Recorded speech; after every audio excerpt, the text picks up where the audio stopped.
Preciosíssima mensagem que nós acabamos de ouvir nesta manhã.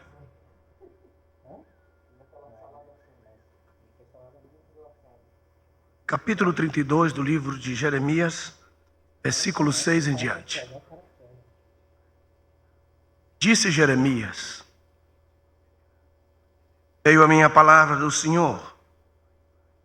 Ananel, filho de Salum, teu tio, virá a ti e dirá: compra o meu campo que está em Anatote, pois como parente mais próximo tens o direito de resgate.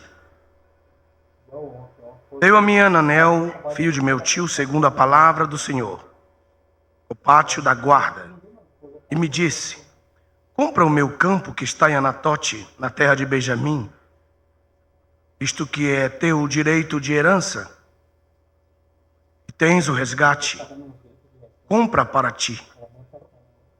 Então entendi que isto era a palavra do Senhor. De modo que comprei o campo de Ananel, filho de meu tio, o qual está em Anatote, e pesei-lhe o dinheiro, 17 ciclos de prata. Assinei a escritura e a selei, chamei testemunhas, pesei-lhe o dinheiro numa balança. Tomei a escritura da compra, tanto da selada, conforme a lei e os estatutos. Diga assim: leis e os estatutos, com uma cópia aberta. Daí de leis e estatutos, se você tem uma caneta, você escreve embaixo, risca embaixo e puxa para fora com uma linha e escreve Levíticos capítulo 25, versículo 23 em diante. É o que dá base a toda esta transação que você acaba de ler. Também no versículo 14, assim diz o Senhor dos Exércitos, o Deus de Israel: toma estas escrituras de compra, tanto a selada como a aberta, mete-as num vaso de barro, para que se possam conservar muitos dias. Verso 15, e é uma profecia: pois assim diz o Senhor dos Exércitos, o Deus de Israel: ainda se comprarão casas e campos e vinhas nesta terra. Amém. Dentro da doutrina da redenção, ou do resgate, que pouco se fala, pouco se toca neste assunto, um assunto muito legal do ponto de vista que concerne a estatutos e leis. E tudo isso que nós acabamos de ler tem base no livro de Levíticos, no capítulo 25. Eu queria que você gastasse um pouco de tempo para entender primeiro todo o trâmite que levava ao objetivo principal, que é o versículo 25 do capítulo 32. Capítulo 32, verso 25 diz: embora a cidade já esteja entregue nas mãos dos caldeus. Trazendo para os nossos dias, poderia ser dito assim: embora você tenha visto que os seus inimigos tomaram conta daquilo que é seu, embora você perceba que aquilo que é seu, que você sabe que por herança é seu, e de alguma forma você perdeu, embora isso esteja na mão da pessoa errada, eu te digo, meu filho, meu servo, uma palavra profética, diz o Senhor: compra este campo, paga o dinheiro, faze que atestem as testemunhas. No versículo 15, pois assim diz o Senhor, Deus de Israel: ainda se comprarão casas e campos e vinhas nesta terra. Desde o capítulo 1 do livro de Jeremias, Deus vem fazendo um processo de desvalorização. Esse processo de desvalorização é muito comum. Deus não vai entregar a você aquilo que está muito valorizado, porque Ele sabe que você não terá condições de adquirir, de resgatar, de comprar. Então Ele começa um processo de desvalorização, e é silencioso, ninguém vê. Esse processo de desvalorização, que é muito silencioso e ninguém percebe, ninguém vê, porque se Ele sabe que você é o herdeiro daquela promessa, se você é herdeiro e você tem vontade, não quer perder, quer triunfar, então Ele olha o seu coração, começa a trabalhar enquanto você dorme, por causa da sua atitude de fé. No capítulo 32, chega então o âmago de toda a palavra profética de Jeremias, porque em todo o livro de Jeremias, desde o capítulo 1 até o capítulo 31, Deus diz para Jeremias, vai e diz que esta terra será entregue a Nabucodonosor, será entregue na mão dos inimigos. Profetiza contra a terra, fala contra a terra, e em alguns momentos ele fala mal da terra, ele coloca a terra num estado muito difícil. Ninguém compraria uma terra assim, na qual alguém havia colocado palavras negativas, será tomada, e as pessoas que moram nela serão levadas em cativeiros, essa terra será destruída, o templo será destruído, esse templo de Salomão já não será mais visto. E de repente, Deus chega com a história e diz, Jeremias, agora eu quero que você compre essa terra. Ele para e diz, mas Deus, como que eu vou comprar uma terra que eu mesmo profetizei contra ela? Como que eu vou comprar essa terra que eu disse que Nabucodonosor viria e a tomaria? Como que eu vou fazer isso? Esse é um processo de desvalorização. É uma doutrina forte. No capítulo 1 de Gênesis, veja comigo.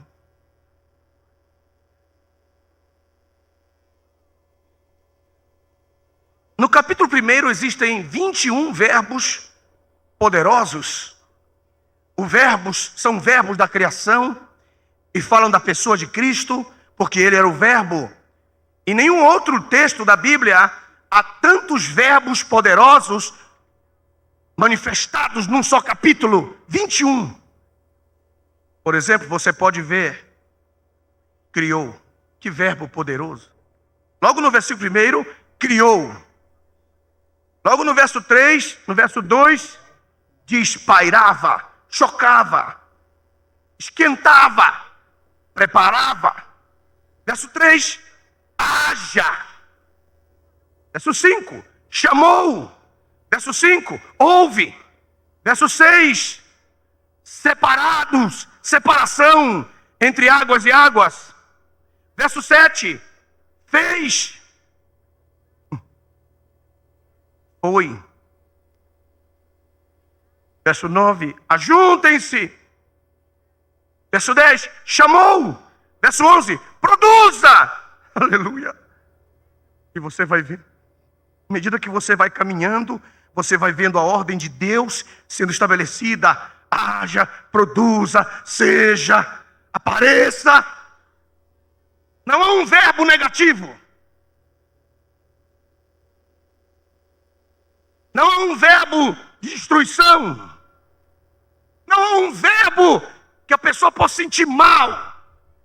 Todos os verbos da palavra dita no capítulo 1, no início da Bíblia, é haja, produza, apareça, seja. Aleluia. Porque Deus está sempre disposto em falar palavras boas sobre a sua obra. Agora, todo o capítulo 1, ele só falou. Veja no verso 12. A terra produziu A terra produziu. Produziu ervas que davam semente conforme a sua espécie, e árvores que davam fruto. A terra produziu. Está dito aqui. Mas no capítulo 2, verso 5, diz que ela não produziu. Então há uma aparente contradição entre o verso 12 com o capítulo 2, verso 5. Porque no verso 5 diz: não havia ainda nenhuma planta do campo na terra, nenhuma erva do campo havia brotado. Mas Deus disse: produza, no silêncio.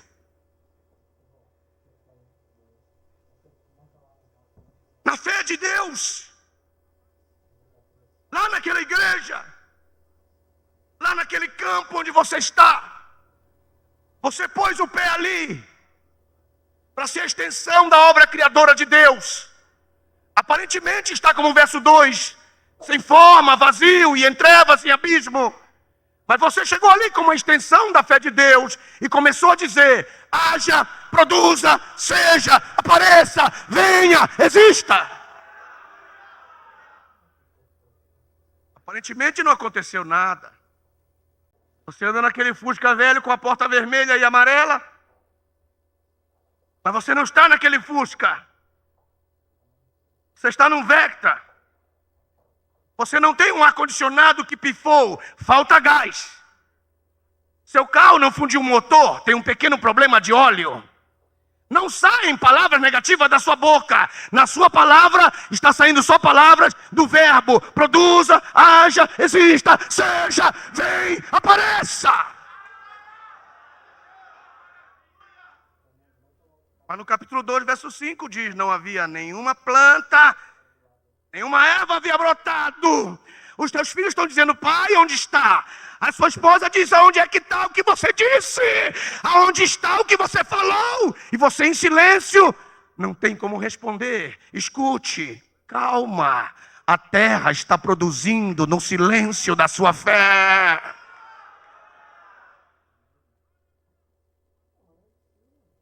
Mas existem algumas coisas. Capítulo 2, verso 5 diz: porque não havia ainda nenhuma planta e não havia nenhuma erva do campo, sendo que havia ordem de Deus para que houvesse produção. No capítulo 2, verso 5 diz: não havia ainda nenhuma planta do campo na terra, nenhuma erva do campo havia brotado, porque o Senhor não tinha feito chover sobre a terra e não havia homem para lavrar.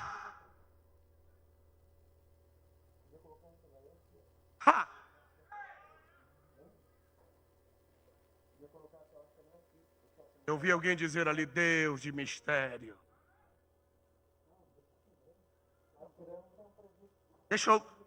Agora deixa eu colocar isso aqui para o seu coração. Puxando isso da revelação para o seu coração. O que quer dizer isso, pastor? Vou dizer para você. Aquela terra ainda está na mão do inimigo. Aquela terra ainda está na mão da pessoa errada. Deus não vai fazer chover na terra do teu inimigo. Porque enquanto você não tomar posse daquela terra, ele não deixa chover. Porque se chover, ele vai vender muito caro.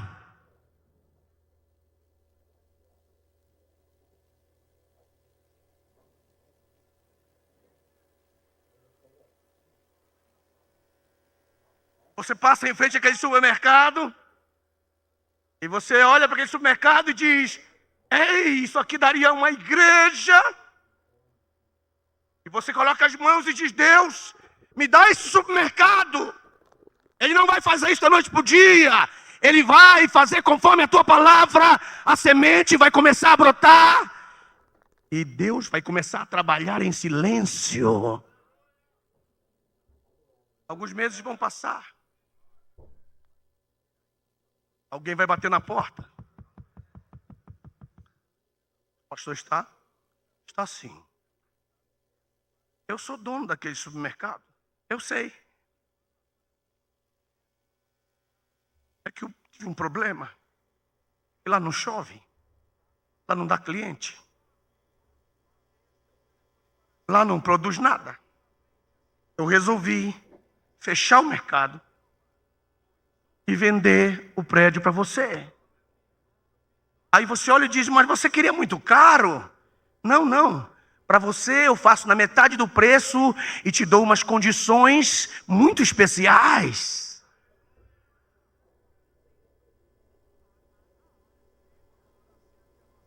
Olhe para o seu irmão que está do seu lado e diga, Deus entrou no processo. Amanda, couve, amasse, macho.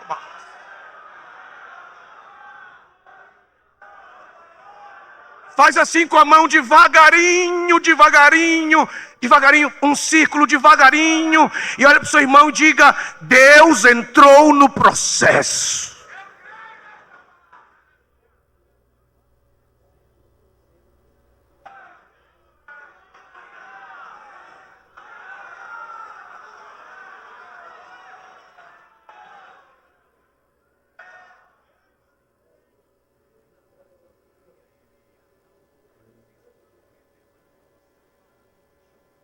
E quando Deus entra no processo, Ele sabe que não pode fazer chover ali.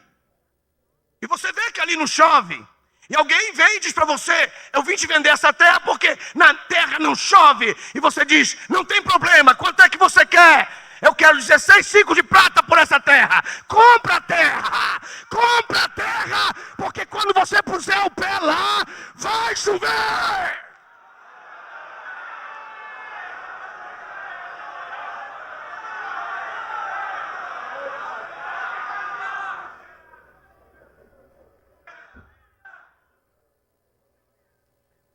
E ainda no verso 5 diz, porque ainda não havia brotado, porque não havia homem. Tem que ser macho. Não pode ser varunca. Ela manda e ele nunca.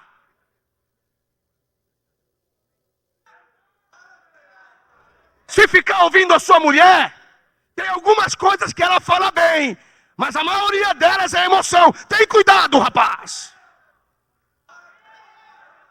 A palavra de Deus está na tua boca. Toma a liderança na tua casa e deixa de ser varela, rapaz.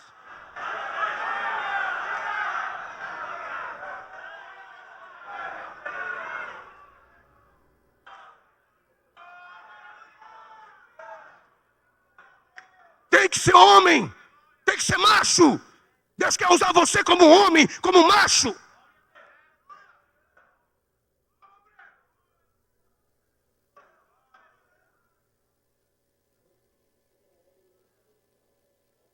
Olha para o seu irmão e diz para ele, tem que ser macho, rapaz.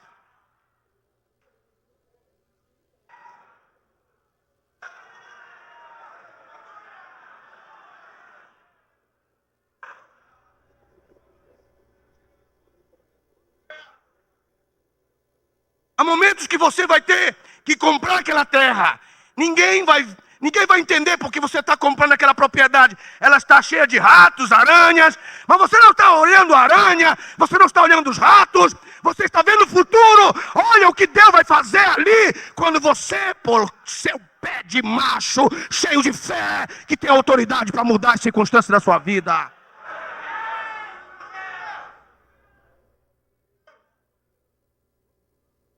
Porque tem obreiro que só constrói no corredor da morte. Corredor da morte é aquela salinha que tem assim, antes da sala do pastor Zé Wellington. Que os obreiros sentam lá para pedir. Para pagar conta de luz, para pagar conta de água, para pagar isso, para pagar aquilo. Rapaz, abre o teu olho, rapaz. Só vive no corredor da morte, meu.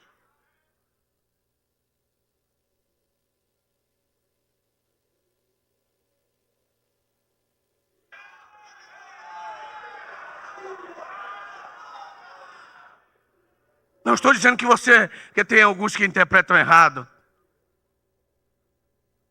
Vai lá e leva o pastor, se puder levar uma oferta, leva também. Dá um abraço nele, sabe, pede a bênção. Mas não vai lá com conta de luz para pagar, não. Você nunca vai assumir aquilo que Deus tem na sua vida. A terra nunca vai produzir se não houver homem. Homem.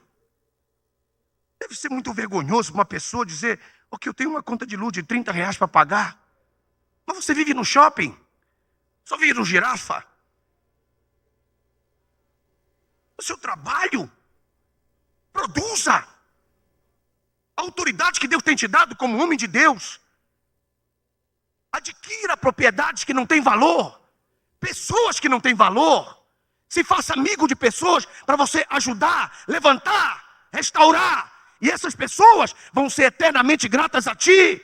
Não procura o que é feito, não. Os bonzinhos, os sãos não precisam de médicos. Procura aqueles rejeitados. Levanta-os, que você vai ver o que vai acontecer na tua vida.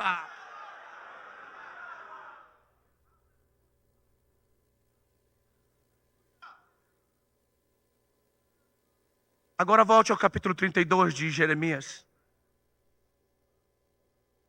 Partindo desse processo de desvalorização, Deus entrega então sempre uma propriedade desvalorizada para o remidor. Quando você abre os seus olhos gordos e olha e diz: ah, que lindo, vou comprar, se mete em encrencas. Deus nunca entrega nada valorizado para você. Sempre Ele vai entregar uma propriedade desvalorizada para você. Porque Ele quer que você também tenha a honra de dizer: eu construí isso aqui. Com a graça de Deus, eu restaurei isso aqui. Quando eu cheguei aqui, estava tudo quebrado, tudo arrebentado. Então Deus vai compartilhar com você a sua graça. E você vai ser respeitado, porque você é ministro da restauração. E porque você entrou numa terra desvalorizada. No capítulo 32, dentro da doutrina da redenção, a partir do versículo 8, veio, pois, a mim, Ananel, filho de meu tio, segundo a palavra do Senhor, ao pátio da guarda, e me disse: compra o meu campo que está em Anatote, na terra de Benjamim, visto que é teu direito de herança, tens o resgate, compra-o. Então eu entendi que isso era a palavra do Senhor. Agora vá ao capítulo 25 de Levíticos para você entender o estatuto e a lei.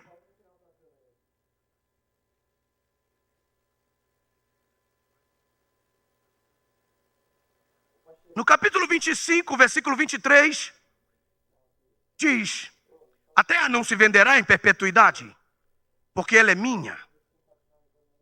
E vós estás comigo como estrangeiros e peregrinos. Portanto, em toda a terra da vossa possessão dareis resgate à terra. Verso 25 começa: se teu irmão Ananel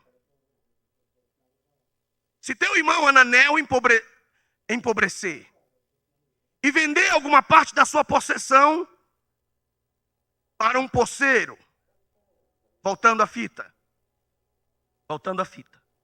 Se teu irmão Adão pecar e vender alguma parte da sua herança para Satanás, então virá o resgatador, Jesus Cristo, seu parente, e resgatará o que Adão vendeu.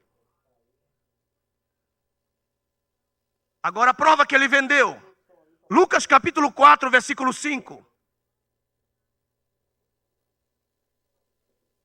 Lucas capítulo 4, versículos 5 e 6.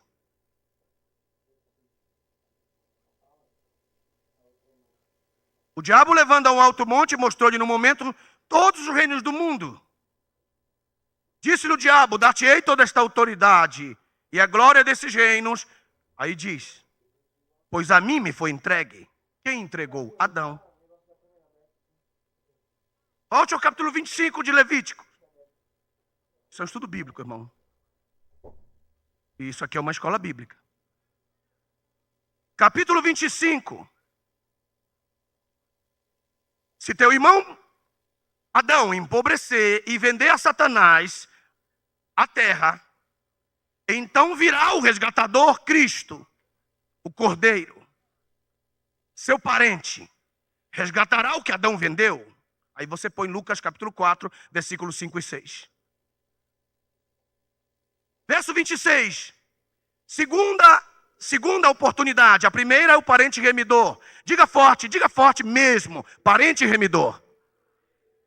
Aí então no versículo 26, se alguém não tiver parente remidor, mas conseguiu bastante para o seu resgate, impossível, irmão. Impossível, porque Gálatas capítulo 2, verso 20 diz, isso não vem de vós, é dom de Deus. Porque nós não podíamos pagar o preço que Satanás pediu para trazer de volta a herança que foi perdida. Ele foi tesoureiro. Ele sabia o que pedir, ele não pediu nem pedras preciosas, nem ouro, nem prata. E Pedro disse, não foi com ouro nem prata que vós fostes resgatados da vossa vã maneira de viver, mas com o precioso sangue de Jesus Cristo. Então, se eu sei que não foi por prata e por ouro, por inferência, eu entendo que ele não pediu prata e ouro. No grande leilão. Você lembra? O mundo fez leilão da minha alma, mas Jesus Cristo concorreu para arrematar.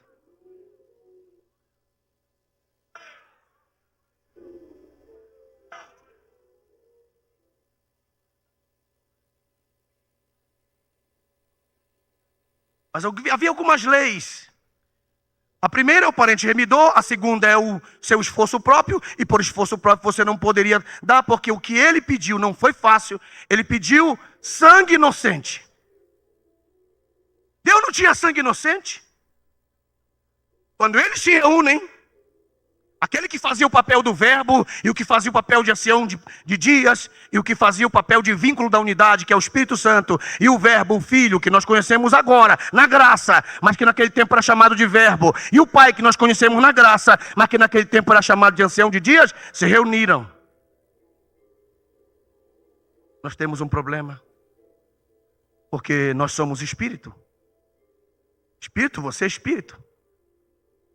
Ancião de dia, você é espírito. Verbo, você é espírito.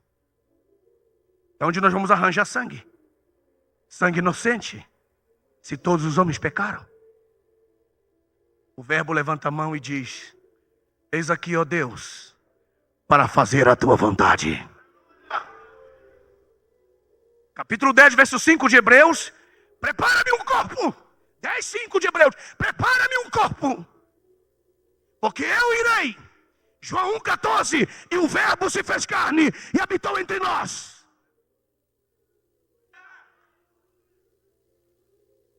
João 1,18. Ele estava no seio do Pai. Ninguém o conhecia.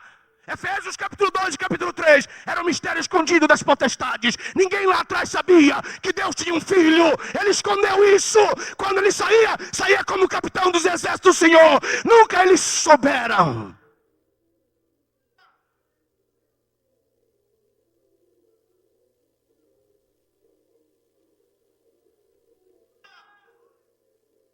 No deserto, ele era uma rocha. Oin. E onde está isso, pastor Nelson? 1 Coríntios, capítulo 10, verso 1, 2 e 3. E a rocha era Cristo. E os seguia. Em todo o Antigo Testamento, quando ele se revela como capitão dos exércitos do Senhor. Quando chega lá em Efésios capítulo 3, Paulo disse, este é o da dispensação do mistério que esteve escondida e oculta em todos os séculos passados. Pastor Nelson. Mas os demônios iam lá e diziam, Jesus, Filho do Altíssimo. Aquilo era como jogar uma bola numa parede para voltar.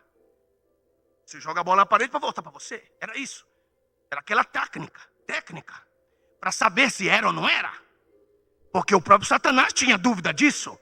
Logo depois do batismo, ele foi lá perguntar 3 vezes. Se tu és o Filho de Deus, transforma estas pedras em pães. Ele disse, estou aqui como homem.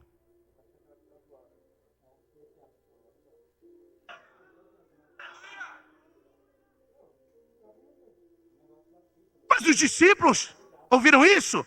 Você também leu? Que os demônios diziam, que temos nós, ó Filho do Altíssimo? Sabe o que Jesus fazia? Leia direito a sua Bíblia, rapaz. Olha o que está escrito lá. Está escrito, naquele momento ele dizia, espírito mudo. No grego quer dizer, fica mudo e surdo. Quando eles chegavam lá, No reino das trevas, Satanás perguntava, e aí, como é que é? É ou não é?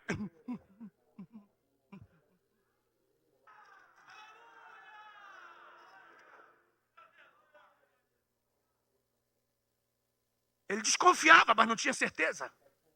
Pedro disse, no mesmo capítulo 17 de Mateus, tu és o Filho de Deus vivo. Jesus disse, o Pai te revelou. Mas logo a seguir, ele ficou cheio de Satanás e falou por Satanás. E Jesus disse para o mesmo Pedro, para trás de mim, Satanás. Isso faz com que a pessoa fique em dúvida, porque uma hora está falando em língua e outra hora está batendo da mulher.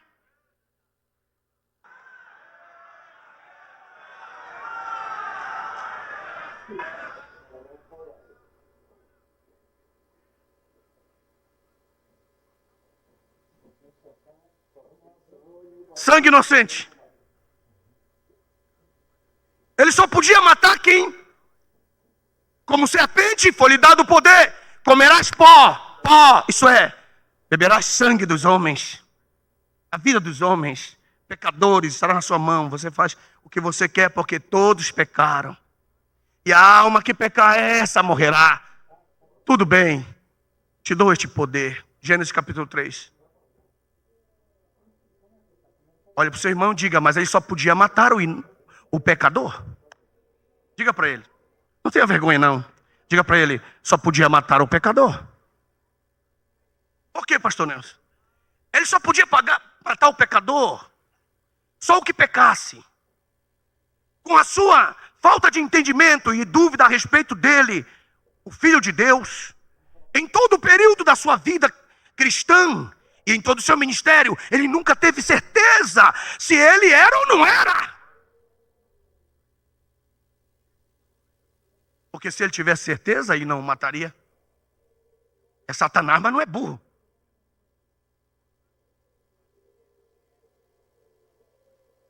Você pode observar no texto dos evangelhos que quando o centurião dá na última súmula, aquela súmula ia para Roma. A última palavra da súmula do centurião, representante de Roma, este era verdadeiramente o Filho de Deus. Aí você vê no texto que imediatamente as pessoas chegam lá e dizem, desce da cruz, desce daí. E ele, é tarde demais. A obra está consumada.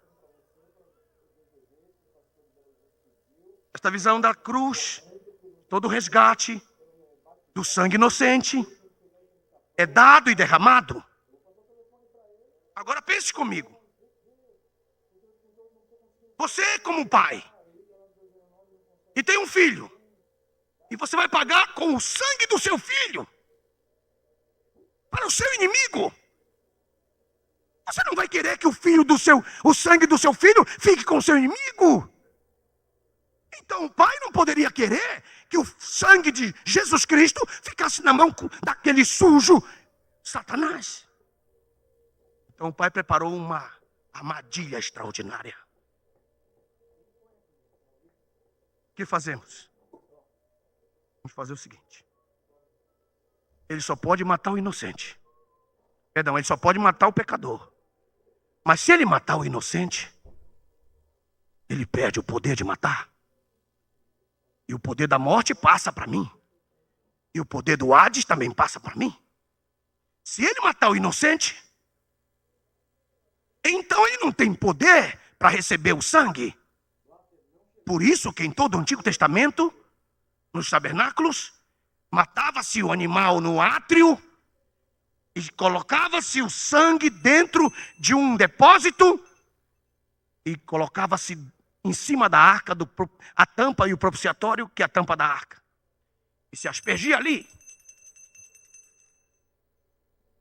Isso quer dizer o seguinte: se mata o cordeiro no átrio, mas o sangue não fica no átrio, o sangue é depositado em juízo na presença do Pai.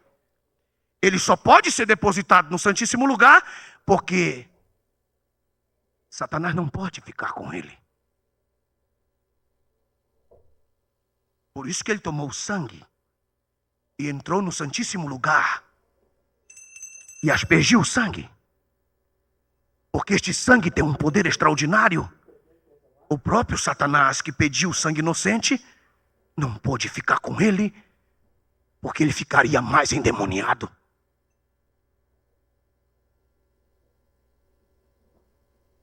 Assim Deus paga o preço do teu resgate e continua com sangue. Nem com o preço do resgate ele fica. Nesse aspecto, o preço é pago. E quando o preço é pago, o poceiro da terra tem que sair. Por quê?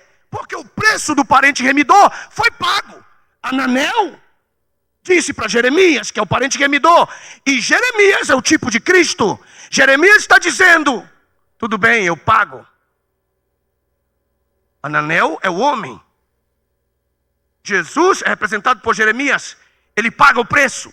O poceiro tem que sair. Agora há um detalhe muito importante no capítulo 32 de Jeremias. Entrava em ação ali duas escrituras. Capítulo 32, versículo 9. De modo que comprei o campo, filho do meu tio, o qual está em Anatote, pesei-lhe o dinheiro, 17 ciclos de prata. Aí está então, e observe esse detalhe e faça uma observação aí. Verso 10. Assinei a escritura e a selei. Chamei testemunhas, pesei o dinheiro numa balança. Verso 11. Tomei a escritura da compra, aí está, tanto a selada, conforme a lei e os estatutos, como a que está aberta. Que havia isso. Então ele pega a escritura, então ficava uma escritura. A escritura selada, escute, ela era enrolada e se colocava 7 selos. Na escritura aberta e na escritura selada se escrevia por dentro e por fora. Pelo lado de dentro se dizia: Ananel é o herdeiro. Ele pode resgatar essa terra se ele tiver um remidor. E o remidor tem que ter duas coisas. Número 1, ele tem que ter o resgate, o preço para pagar. 2, ele tem que ter um grande exército. Caso o poceiro não queira sair, ele poderá vir, tomar a escritura, romper os seus selos e tomar posse.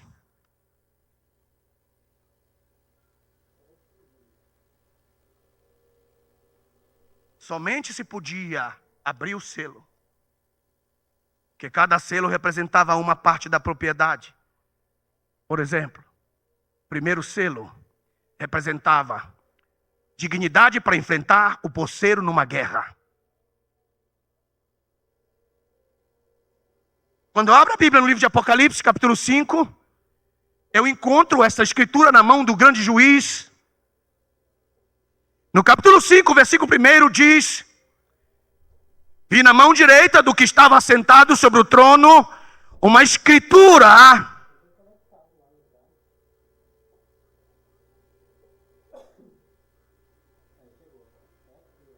escrita por dentro e por fora, selada com 7 selos.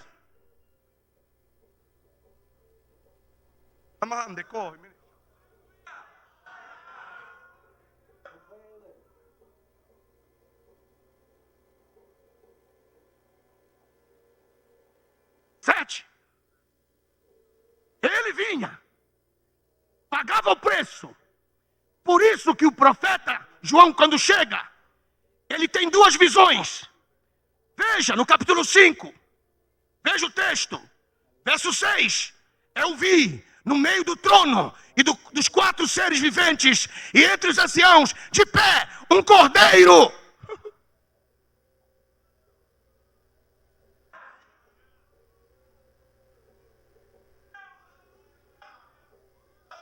Um cordeiro, e diz o texto, E diz o texto, como havendo sido morto, é que tinha 7 chifres, 7 olhos, que tem poder para abrir cada selo.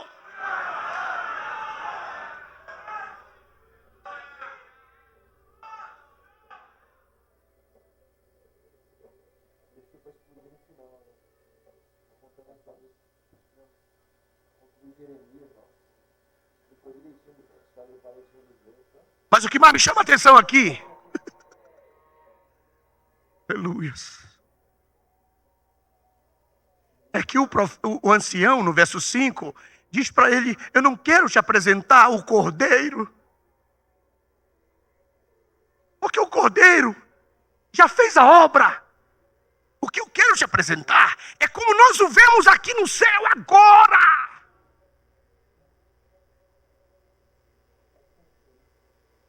Olha, irmão, isso aqui não é para qualquer cabeça, não.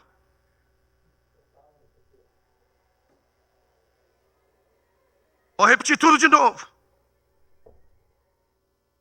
Quando João entra no céu, o ancião diz: vem, eu vou te mostrar o fim, a glória. Eu quero te apresentar o término de tudo isso. Capítulo 5, verso 5. Todavia um dos anciãos me disse: não chores, eis aqui o leão da tribo de Judá. Então eu tenho aqui 2 detalhes. Você que sabe. Vou repetir de novo. Você que sabe. Mais uma vez vou repetir. Você é quem sabe se vê-lo como cordeiro ou se o ver agora como leão vitorioso. Deus está te apresentando o máximo. Se você quiser ficar no meio do caminho, isso é problema seu. Deus está te dizendo: a vitória já é tua.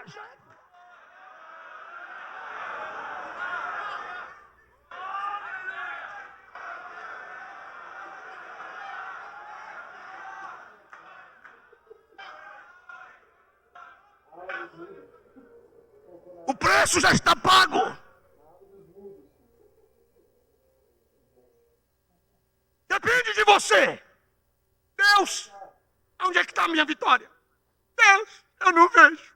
Deus, a minha vida é uma desgraça. Deus, eu não tenho dinheiro. Deus, eu estou mal. É você. Muda essas posições suas. Levanta a cabeça. Leão da tribo de Judá, eu quero conversar com o Senhor.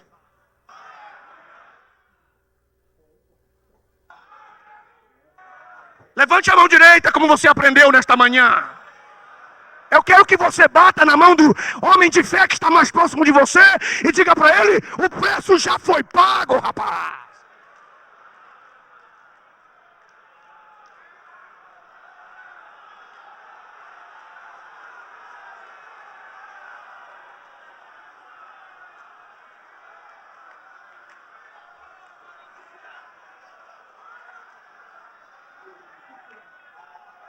Em nome de Jesus de Nazaré, dá um abraço no teu irmão e diga: não chores.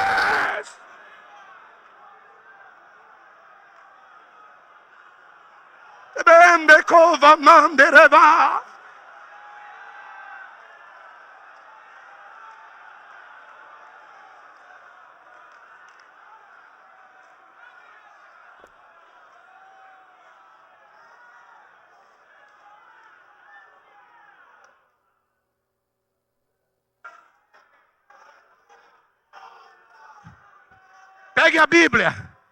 Por favor, pegue a Bíblia. Abra a Bíblia em qualquer lugar, não importa. Diga para ele: eu vou te dizer uma coisa. Fala com a autoridade profeta que você tem. Diga para ele: eu vou te dizer uma coisa que nunca mais você vai esquecer. Aponta a Bíblia para ele agora. Diga para ele: o Pai está com a tua escritura na mão, esperando você entrar.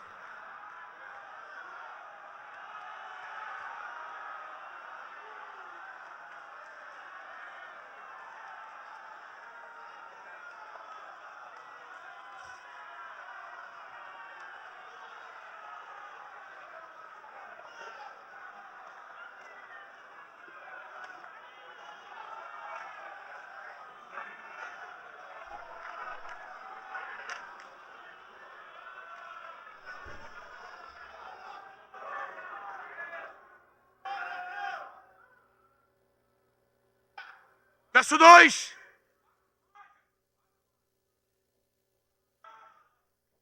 E também um anjo forte. É coisa de forte.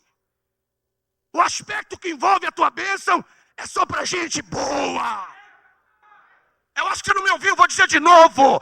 O aspecto da visão que Deus dá para aqueles vencedores é só de arcanjo para cima.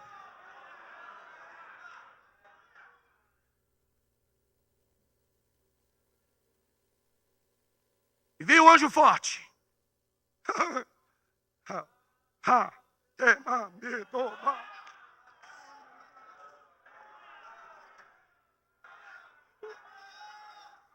Aleluia.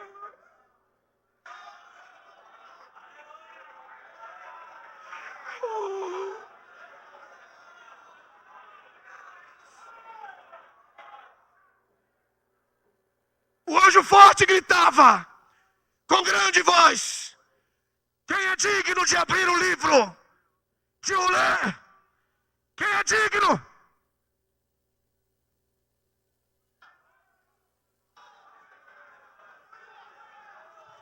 Irmão, eu não quero saber se você gosta ou não gosta. Levante as duas mãos para o céu e bata na mão do seu irmão e diga: é preciso dignidade no ministério.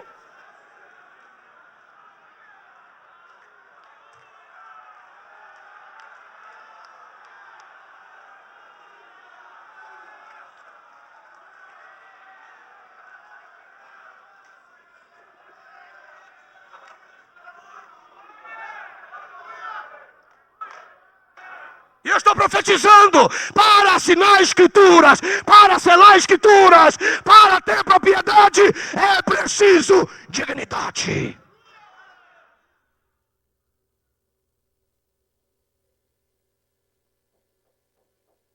E quando é que uma pessoa tem dignidade? Ela tem sido sorrapada, tem sido cuspida. A dignidade. Alguns obreiros não sabem fazer essa diferença. Diácono é diácono, presbítero é presbítero, evangelista é evangelista, pastor é pastor e presidente é presidente. Mas todos são iguais, iguais uma pitomba. Que igual o quê, rapaz?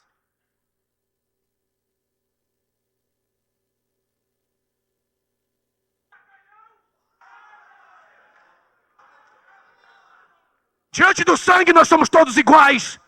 Diante da responsabilidade ministerial, nós temos responsabilidades diferentes e nós temos que respeitar as autoridades de Deus que estão sobre a nossa vida e baixar a cabeça, sim, senhor.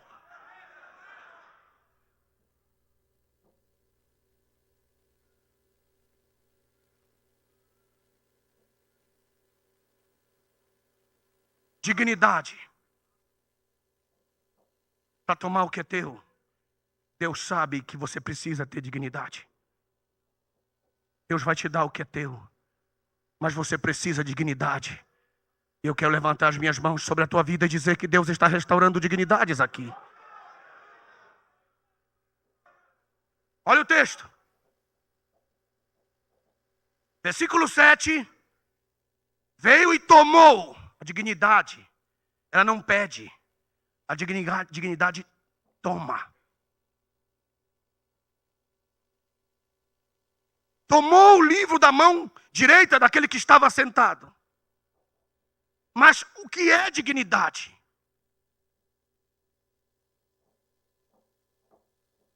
Verso 9. Cantava um cântico dizendo: digno és de tomar o livro, de abrir seus 7 selos, porque foste morto e com teu sangue compraste para Deus homens de toda tribo, língua, povo e nação.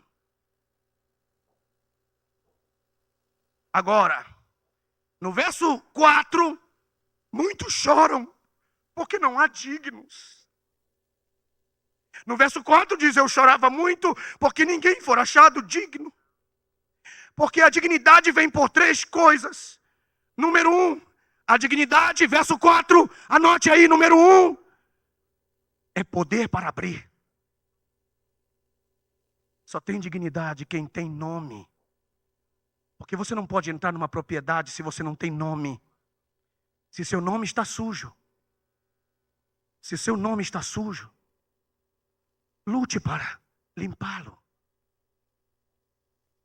Ninguém está julgando você. Mas a dignidade vem quando você tem poder para abrir. E só abre quem tem chave. E só tem chave quem assina contrato. Número 2. Lê. Dignidade vem quando você lê.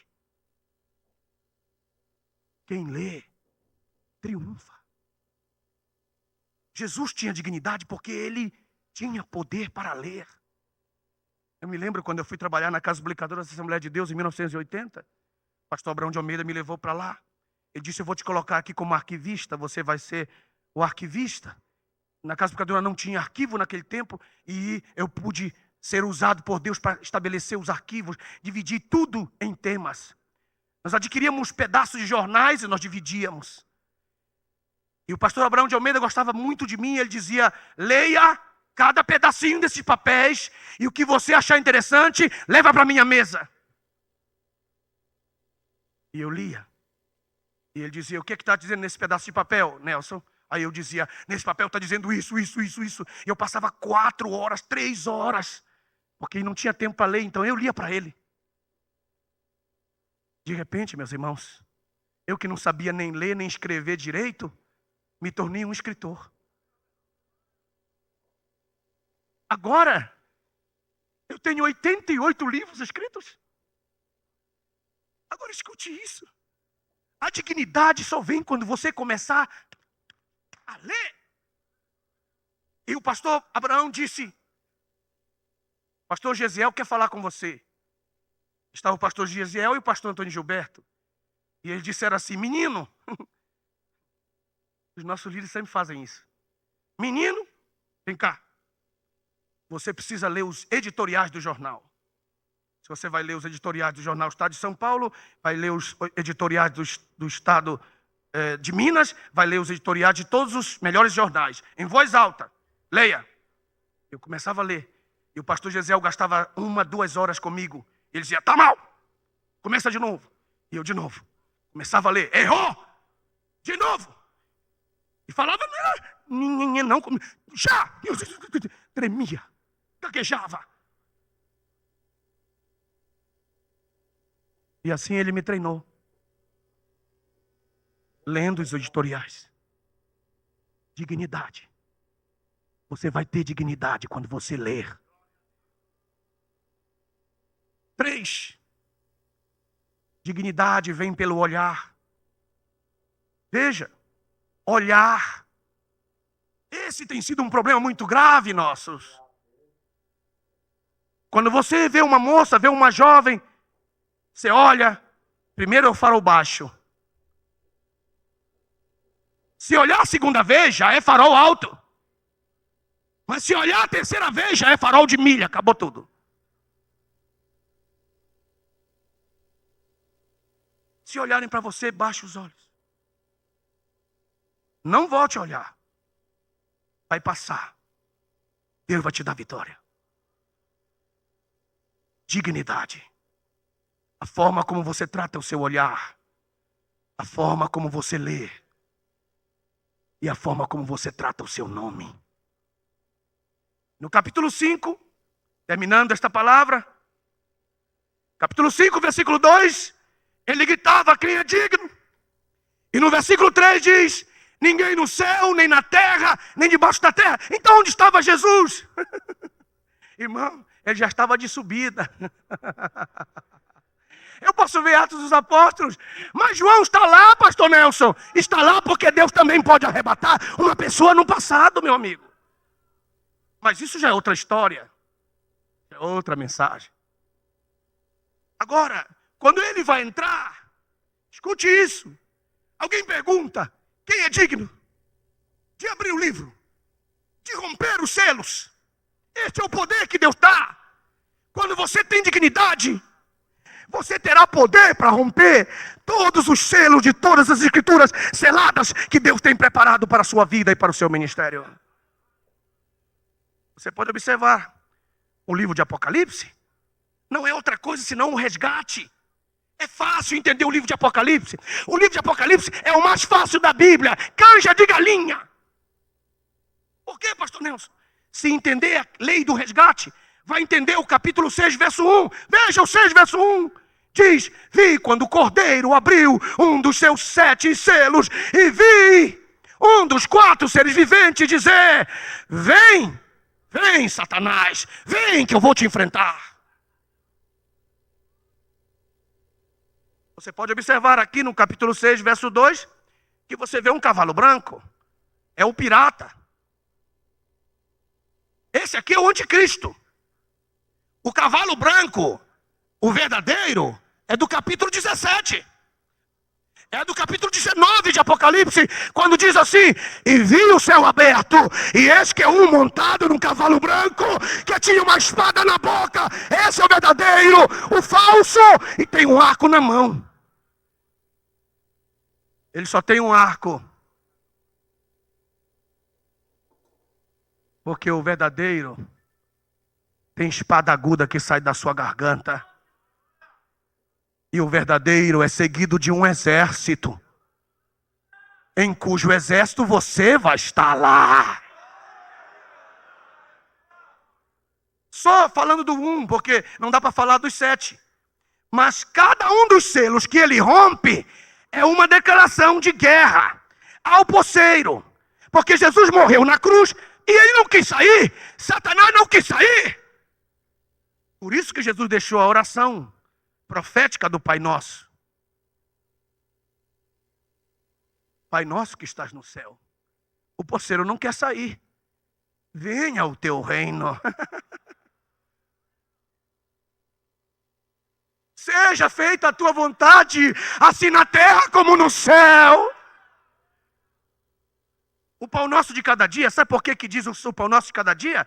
Porque em Levítico capítulo 25, lá pelo versículo 22, diz que no ano sabático não se podia plantar nem semear, tinha que se comer daquilo que a terra desse. Porque no reino de Jesus Cristo, quando ele reinar, o que a terra produzir será nosso. O pão nosso de cada dia dá-nos hoje.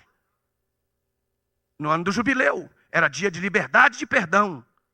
Perdoa as nossas dívidas, assim como nós temos que perdoar os nossos devedores. No final do milênio, Gog e Magog, Satanás será solto do abismo para enganar as nações. Mas ele está dizendo: não nos deixe cair nessa tentação, mas livra-nos do mal, porque teu é o reino, o poder e a glória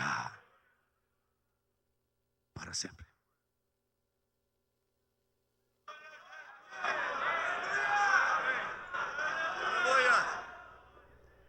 Glória a Deus.